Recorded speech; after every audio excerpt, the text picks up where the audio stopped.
Hey guys, I got a little more work done.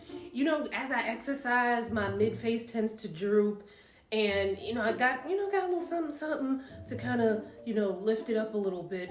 And I also have just like a little bit, in my lips, because I wanted it to look natural. So what y'all think?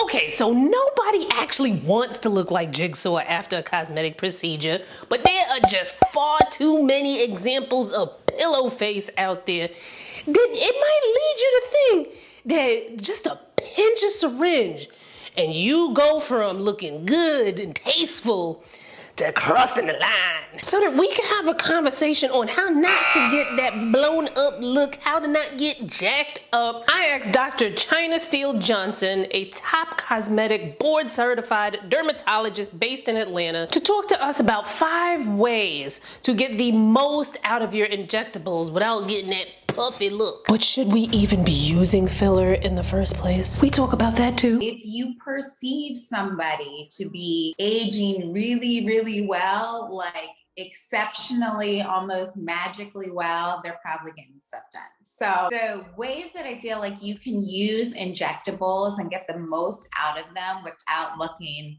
puppy. Number one, to start early, which sort of sounds counterintuitive, but really I use a lot of analogies that compare the care that you provide for your face to the care and the way that you take care of your body. Like, would you wait until you've gained 25 pounds to do something? Or would you do something when you've gained 5 pounds or 10 pounds? No, you would take action early. So when you start to notice something's a little more hollow, that the fold is a little bit deeper, then go ahead and see a doctor about maybe dabbling in an injectable, because there are so many options out there now. There are different types of filler that can mimic almost any layer of the skin, and we can make anything look very natural, very age appropriate, and make sure you address subtle changes with subtle correction. For the people that are like, what's a good age? I think for most people that's 30. Right around the late 20s, 30s is when people start to notice, like, oh, my eyes are a little more tired looking than they used to be. I'm starting to notice a little bit more of a crease here or there. For some people, that'll start a little bit earlier and some people a little bit later, but I think that's a general rule. 2 is don't be a birthday, holiday, and vacation dermatologist visitor. So essentially, some of my patients come in when it's about 2 weeks, maybe a week out from some big event, and they're just trying to look good for that event. If that's the case, then you're kind of shortchanging yourself and you're boxing yourself in to only procedures that give very immediate results. And if that's the case, then you are at higher risk for getting puffy, because you're always looking to filler to fix whatever you're seeing in your face. So give it some time and make sure that you make skincare and your sort of rejuvenation process a year-round sort of exercise, that you're not just coming in for that immediate syringe, because that's going to kind of predispose you to maybe overdoing it. Number 3, and we kind of alluded to this already, but don't look to filler for everything. Sometimes people come in and they're sort of dead set on filler. Under eyes is a great example. 50% or more of my patients that come in for under eye filler either aren't under eye filler candidates, number 1, or they don't need filler in the place that they thought they needed filler. So sometimes we start to see this little exaggeration of our tear trough because the rest of our skin and face and volume has started to sag. So sometimes, and underneath too, we need to build kind of around it and then maybe a touch in the tear trough to kind of give the result that you want to get. But a lot of times it's really looking to skin tightening or a laser or something for discoloration. It's not a filler thing at all. We can't use filler as a cure-all, and really nothing is. You know, laser's not a cure-all, products aren't a cure-all, and fillers aren't either.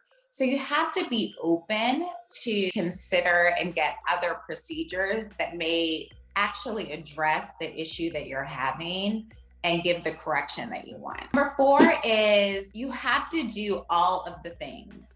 And I say not all of the things all of the time. I'm not telling you have to get a facial and microneedling and laser and injectables every month. No, of course not. But you need to put things in a healthy rotation. Again, using my analogy of exercise, you know, if you look at someone that only does weightlifting, well, they have a kind of weightlifting body. But if you see someone that may throw in a little cardio and throw in a little Pilates, you kind of create a more well-balanced body type. And so that's the same thing with the facial rejuvenation. You want to throw a little bit of everything in because we age for lots of reasons or in lots of ways. You know, our skin gets thinner, we get discoloration, we lose elastic tissue, we lose collagen.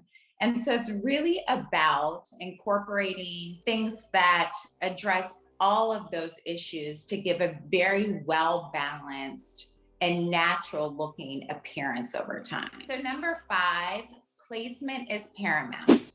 So we're not trying to blow up the whole face with filler. Of course not, that looks silly and really unnatural. What we're trying to do is strategically place filler to achieve the proportion and shape that we want. So something that's youthful and natural. And that doesn't mean always doing cheeks. That doesn't mean making your lips, you know, way larger than they should be.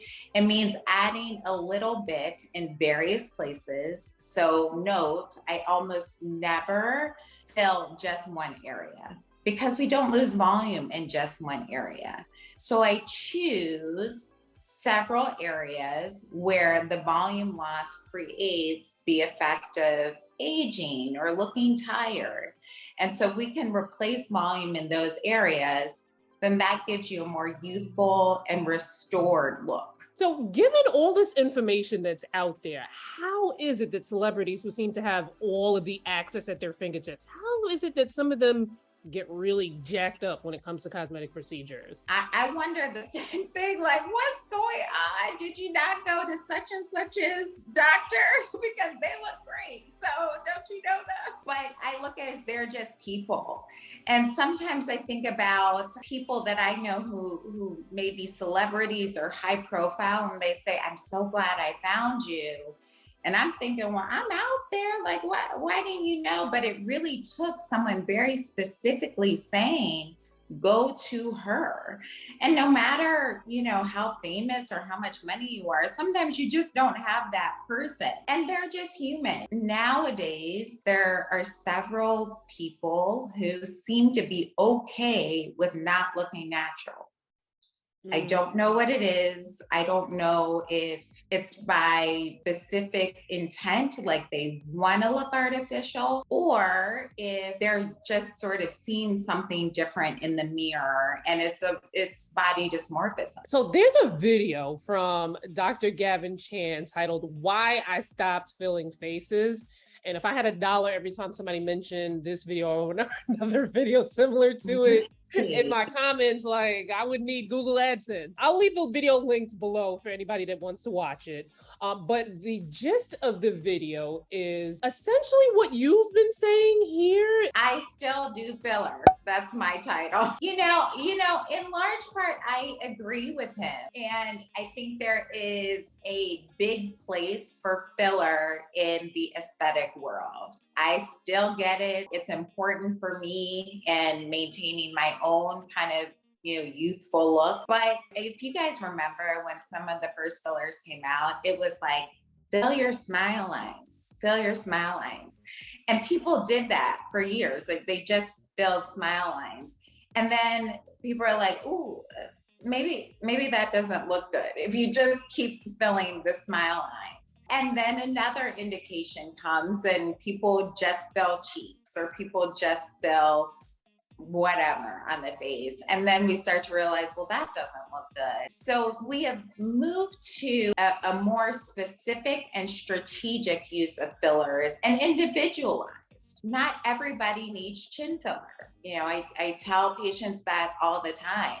Yes, it is appropriate for some people, and that's the same with nose filler or jawline filler, or a lot of the things that have become more trendy. But everybody doesn't need everything. It's really important to have an individualized and strategic plan for filler, and also a plan that incorporates other ways to keep the skin and your face looking young. Dr. Steele Johnson has offices in the Atlanta and Alpharetta offices. I'll leave the info below where you can check her out. She's also on Instagram. I'll leave that information in the description box as well for you to go follow her. Now, while we are on the topic of Botox and filler, I bet you didn't know they could do this. And we're talking about this in this video right here, and I'll see you there.